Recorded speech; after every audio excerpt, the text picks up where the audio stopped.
Hello friends, this is Nicole from the Love to Listen to channel, and today I'm coming to you from my bathroom so I can share with you my current herbal regimen that I'm doing that helps to control bleeding and the symptoms that I have from having adenomyosis. So currently right now my most popular video is a video that I did about last year or so where I talked about heavy bleeding, and so I am basically just giving you an update, and I'm just going to share a little bit about what's been going on with me and tell you the herbs that I'm taking right now that has really helped to control my bleeding when I have a period, and also totally stop bleeding that I had between periods. So if that is of interest to you, keep watching. If it is not, I welcome you to check out one of my other videos. I make a lot of content about wellness in general, with a focus on mental health wellness. So if this video is not for you, that's okay. Make sure to check out one of my other videos. But if you are interested, let's get into this. Okay, so very quickly, background story about me. So I have 4 fibroids. They are all small. I know this because I recently had an MRI back in late June, I think it was. So I have 4 small fibroids. But the thing, the condition that really I have found out that really makes my menstrual cycle, my bleeding, and all of this stuff that makes all of that be horrible is another condition called adenomyosis. And adenomyosis is basically when the tissue in your uterus becomes almost like a sponge. And so I don't know exactly how to explain it. I'll do some research and explain it to you. But basically, the doctor told me that the tissue basically starts to not be what it's supposed to be, and that can cause bleeding. And it can cause very heavy bleeding. It can cause clotting. It can cause bleeding in between your periods. So a couple of days ago, someone on my other video commented about prolonged bleeding. So bleeding in between your periods, or having heavy periods. So I wanted to make this video for that person, but also for anybody else who is going through this. So just know that if you are having heavy periods, and if you have access to medical insurance and can get an MRI, if you have the means to get an MRI, that information will tell your doctor exactly where the fibroids are, and help the doctor figure out exactly what the source of your bleeding is. Because I have learned that the source of the bleeding, we always think it's fibroids, but you may have, like I do, you may have adenomyosis, you may have other things going on. So if you can get the imaging done in order to get a clear answer, that is ideal. If you can't, then I don't want to tell you what to do or what not to do, because I'm not a doctor. I have just been going through this, and so I have figured out a couple of things that helps to control the heavy bleeding and the bleeding in between the periods. So the first thing, I want to share with you a couple of things that helped me get to this point. First is this book, and I can't remember if I talked about this book in my last video or not, but this is the book. I actually ran across this book when I first started having symptoms a couple of years ago, and this book kind of helped me go down the path of having any kind of faith that I would even be able to control the symptoms without surgery. So in my case, my doctor does recommend that I have what's called a partial hysterectomy, which is when they remove your uterus, but they leave your ovaries. Because of my age, I am still, in her terms, a young person. And so if they removed everything, it would send me into menopause prematurely. So that is her recommendation, because with adenomyosis, like the tissue is just like, you can't like go and cut out like you can cut out like a fibroid depending on where it is.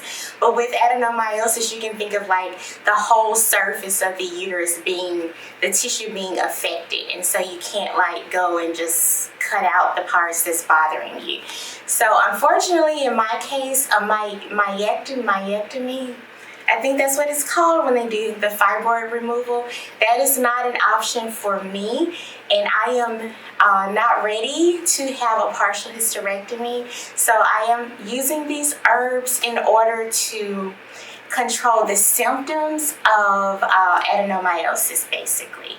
And these herbs could also help you too if you have fibroids and or adenomyosis. All right, so back to the book. So this is the book that I said I got from the library actually a couple of years ago. This book is old, but this book is so helpful. The copyright, I just want to tell you how old this book is. The copyright was originally 1999. Way before I had adenomyosis or fibroids. But the title is What Your Doctor May Not Tell You About Premenopause. And there's a couple of these titles that are similar. Like there's one that's like about perimenopause and menopause, and I think a couple other ones. But these doctors, John Lee, Jesse Hanley, and Virginia Hopkins. So those are the doctors that wrote this book. And these doctors were advocating how to balance your hormones. So the subtitle of the book is How Balance Your Hormones and Life from 30 to 50. So you can think of like the other versions of the book. Like the menopause one is, obviously most ladies go through menopause, a little later in life, 45, 50 or so, I don't know. But this one, premenopause, perimenopause, depending on where you are in your life, you can possibly like check out all three of these from your library and figure out which one might work for you. But this one, this was by accident, or by a blessing. I checked out this one and then I bought it. But this one talks about how like when your hormones are kind of just starting to change and you're starting to see changes in your period and stuff. And I used this book as a jumping off point to understand what was happening to my body before I went to the doctor and had all of these tests to figure out exactly what was happening. So if you are experiencing like your period is starting to be less regular. So in my case, I had a really regular period my whole life up until things started going wonky. And so that's how I got interested in this book. So if, for example, you've had a normal period, a regular period, and as you're getting older, things are starting to get a little, like it's a week late, or the symptoms are starting to be different. Your blood flow is becoming less or more. It's just a sign that your hormones are starting to be different. It could be based on disease, like if you have adenomyosis or you have fibroids, or it could just be based on your age, because as you age, your hormones start to do different stuff. So the hormones of a 40-year-old lady is different from the hormones of a 20-year-old lady. So this can be a really good free resource if you can get it from the library. And if not, I think they're very affordable on Amazon, but you can choose which of the titles is most useful, you think will be most useful to you, and then check it out. So I will link those books below, and hopefully that is of use to you as a way to kind of get started. So now I'll jump into talking about how I am managing my bleeding and my period symptoms. So my bleeding was very heavy. Like when you go to the doctor with this problem, one of the questions they ask you is, are you bleeding through 1 pad per hour? And so for me, the answer was yes. And I also had excruciating pain, like period pain that I've never experienced in my whole life. I had to take off work several times, and pain so bad that it no longer was responding to like over-the-counter Advil or ibuprofen or whatever.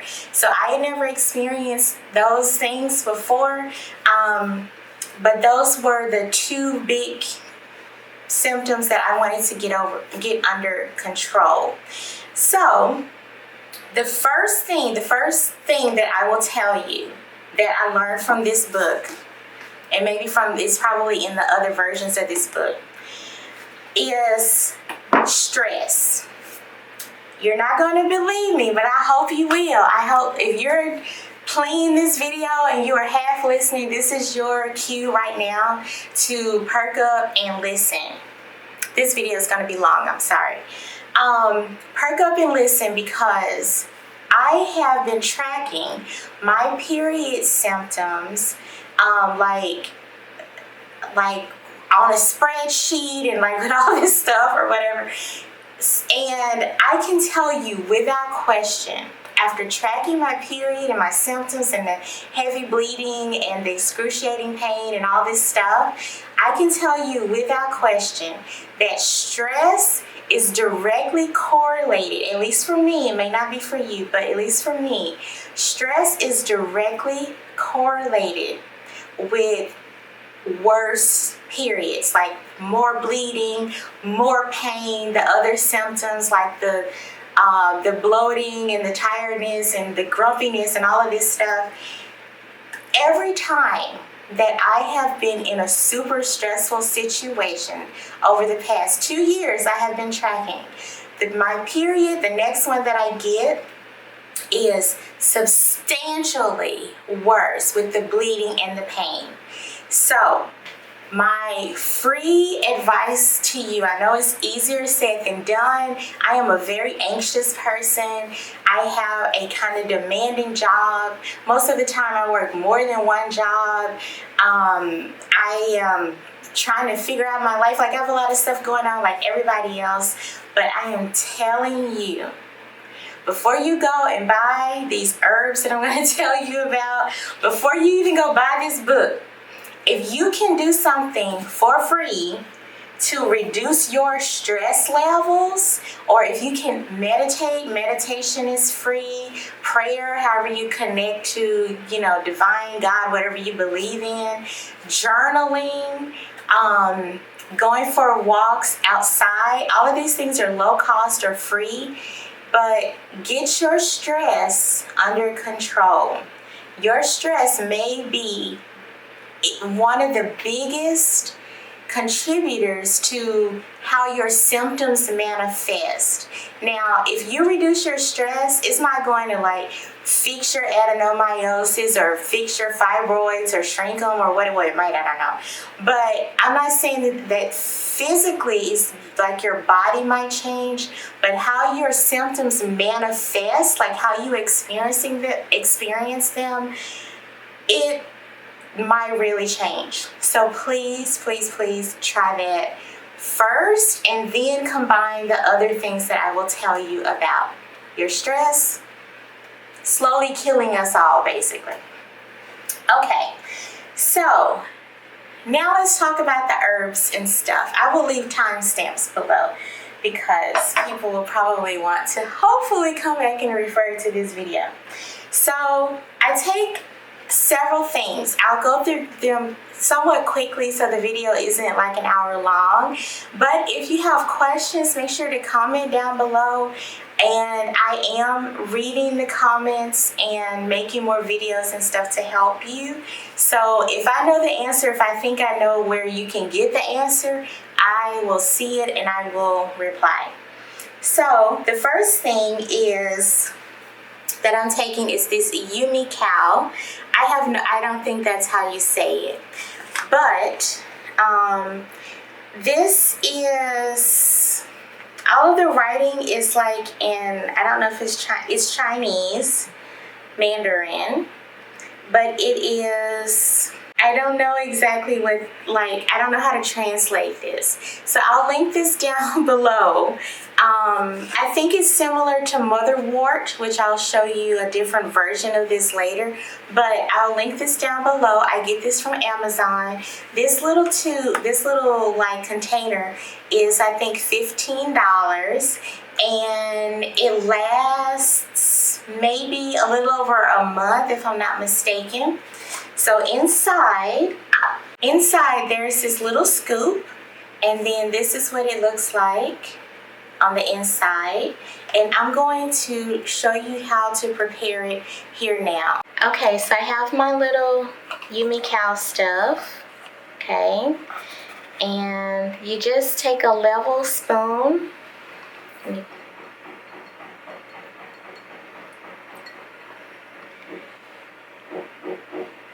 and put it in a glass.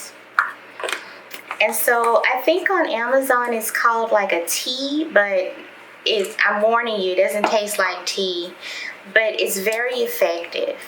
So from the one scoop in the glass, it needs time to kind of like melt or something. I don't know what the right word is. But what I do is I kind of stir it,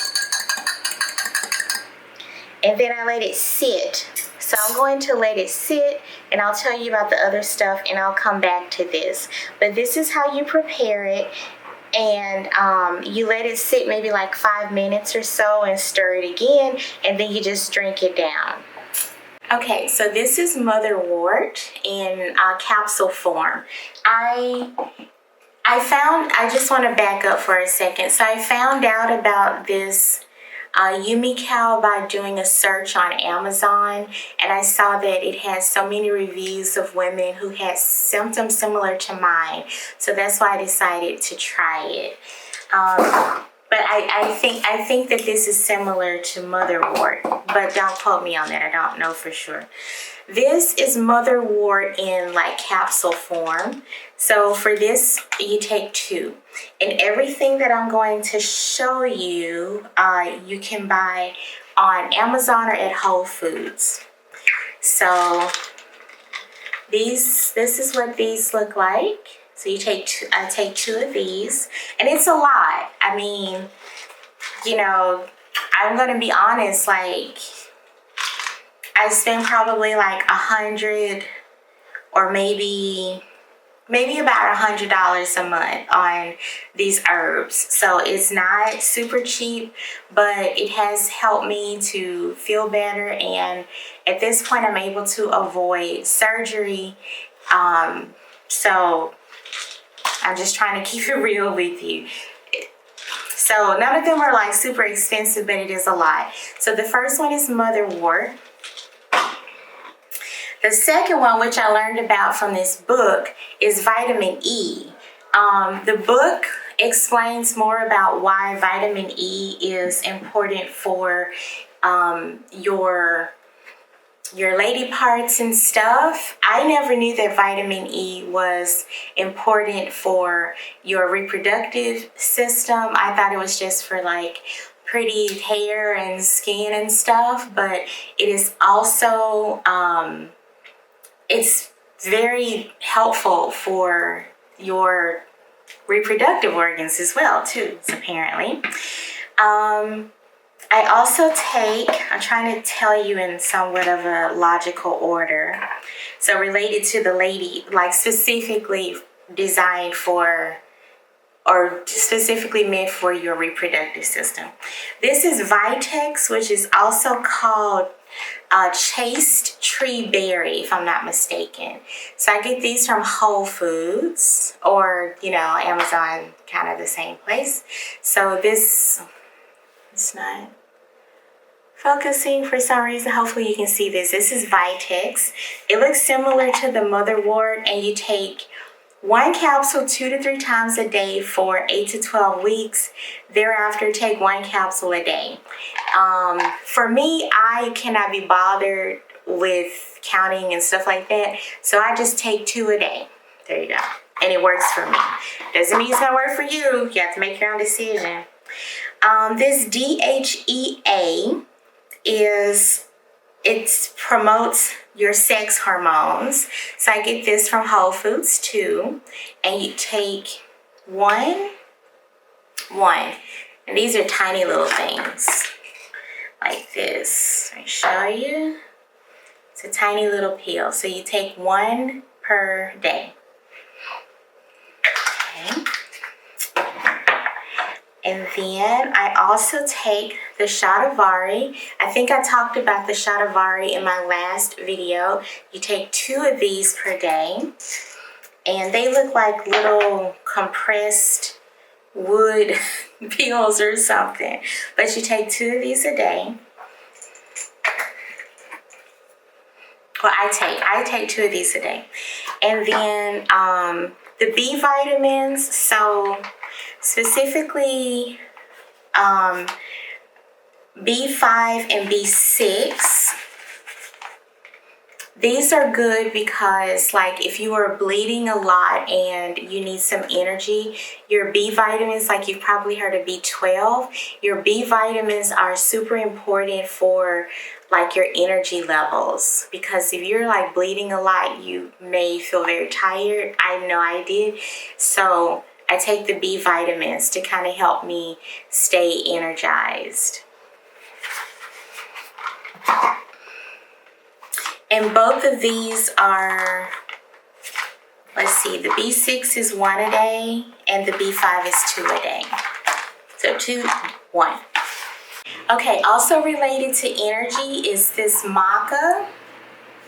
These are a little bit big, to be honest. So if you're a person who has trouble, like, with swallowing pills, you can, just kind of do 1 by 1 or 2 by 2. But these are what these look like. They're a little bit big. So you take 2 of these a day.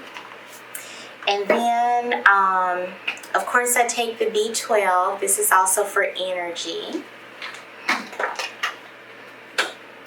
And I take the dandelion root. So dandelion is a natural diuretic. So when you're having your period, of course, a lot of times you might have bloating or swelling. Like for me, sometimes, like, my feet look kind of puffy and swollen, or my hands. So I take this, and this really helps all throughout the month to just kind of keep the excess fluid, coming out. Gotta pee it out, girl. Okay. We're almost done. I take the cod liver oil pills. I take 1 of these. These are horse tablets, y'all, but my grandmother used to take the liquid. If you have a grandmother who was like born in the 20s or something, maybe she also took the liquid form. But I take these. This is let's see. These are your omega-3s and high in vitamins A and D. So, and speaking of the vitamin D, my test results when I had my MRI, I also had blood work done, and I found out that because of the bleeding, I'm anemic, and I also spend a lot of time indoors, and I need vitamin D3. So I also take the vitamin D3, and then you can also get some more D vitamins from the cod liver oil. And okay, last 3, I take just a regular multivitamin. You can buy whatever you like. These are a little spendy, but I like this brand, this Garden of Life brand. They have like all of these, it's like non-GMO, blah, blah, blah. So, but you can take, you know, whatever multivitamin is best for you. And then, so like I said, I am anemic and I take these iron tablets. So iron for me makes me constipated. Very unfortunate. So in order to kind of combat constipation, I take this daily probiotic by Philips. So this is good. You know, you give these to other people, you know, your boyfriend, your husband, or what, like everybody needs probiotics, your girlfriend, whatever, whoever, right? Everybody needs probiotics because what's going on in your gut affects everything in your body too. But these help to keep me regular. I also have another video on natural ways to, you know, control your constipation, to keep things moving.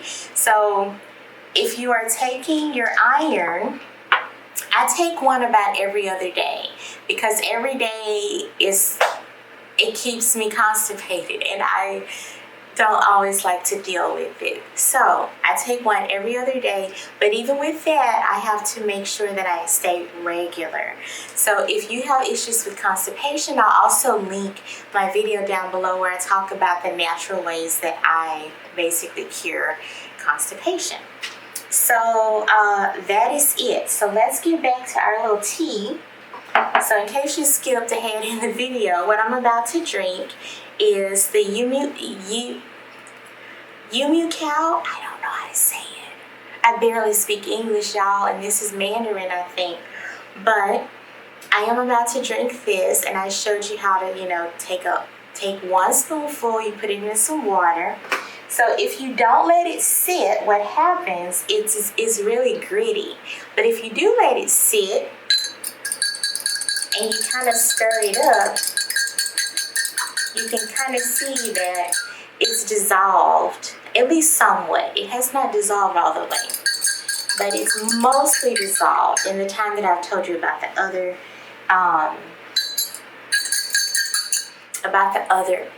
herbs. So I'm gonna drink it. So I'm gonna show you. It doesn't taste good, but it's not terrible.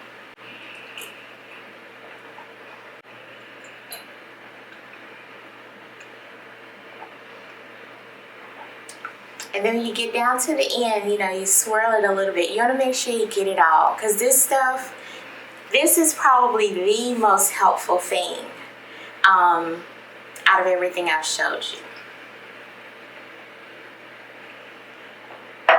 Okay. Ta-da! So if you are thinking, hey, Nicole, this is a whole bunch of stuff you just showed me. First, I know my bank account knows. If you only wanted to do like 3 things, what I would suggest you do, the 3, I'm going to give you 4. I have to give you 4. First, stress. I will tell you also about if you have adenomyosis. The tissue, the tissue on your uterus is very reactive to estrogen. And stress can increase estrogen.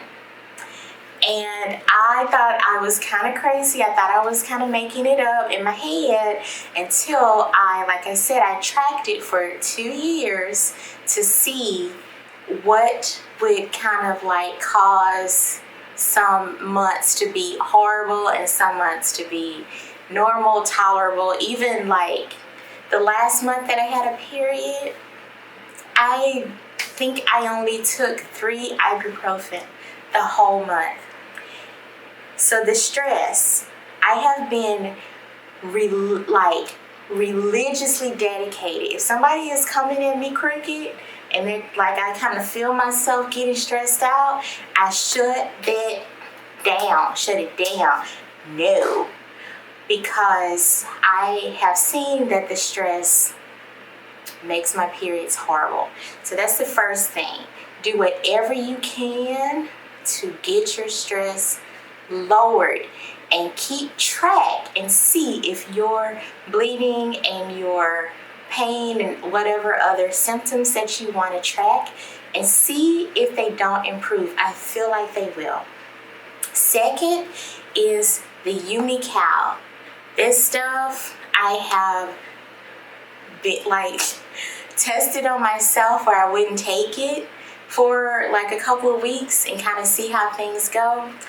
This stuff is very, very helpful for bleeding in between the periods to stop it. So that's the second thing. The third thing, if you're going to do 4 things, so stress, the YiMuCao, the third thing is the Shatavari. These are really like the ones that I've shown you that are like super related to menstrual health and like your experience of your period. So the third thing I would say is the Shatavari, okay? And then the fourth thing that I would say to do is to try to go for a walk or do something gentle. I'm not telling you like go and run a mile and all that kind of stuff, because look at me, like y'all can kind of tell I'm fat, I'm overweight, so I'm not going to tell you to go run a mile and stuff. But if at night, maybe 30 minutes, you can search a little walking video. I will link a girl that I really love. She's so cute and so happy. I will link her channel down below. 30 minutes at night, just, walk and kind of move around a little bit, especially if you have a desk job like I do. And the movement, it helps your body to feel better. It helps your back and your midsection, like your core, to become stronger. And so when you have your period and stuff, like if your back is a little bit stronger and your period comes, you have pain and stuff, in my case, in my experience, the exercise has helped reduce the symptoms and make the symptoms that I do get feel less bad. The months when I'm not exercising, moving around and stuff, the back pain and the cramps are worse. So try that. And also my therapist told me that exercise is good for your stress levels, even if you don't make the correlation. So to recap, first thing, stress just in general. Meditate, journal, watch funny movies, get your sunlight, avoid stressful people, turn off your phone, ignore messages, stuff like that. Whatever is stressing you out, start to remove yourself from it. This is number 2, okay? The Shatavari is number 3. And some light exercise, 30 minutes walking. If you can't do 30 minutes yet, start with 5 minutes, 10 minutes, 15 minutes, and then you work your way up. So I hope that this video was helpful. Make sure to leave me a comment down below and let me know. I'm sorry it's a long video, but it's kind of a big topic to try to talk about, and I wanted to tell you about what I have experienced so you have some context and you can kind of know what to expect. So I hope this video was helpful to you. Based on the other video, it seems like it has helped like over 1,000 people. So if it has helped you, please leave a comment down below. Leave a comment of a red heart if you made it to this point in the video. Leaving the comments and liking and subscribing tells YouTube that, hey, this is a good video, you should show it to more people. So make sure to do that. And you know what? You should share this video with any menstruating woman and menstruating person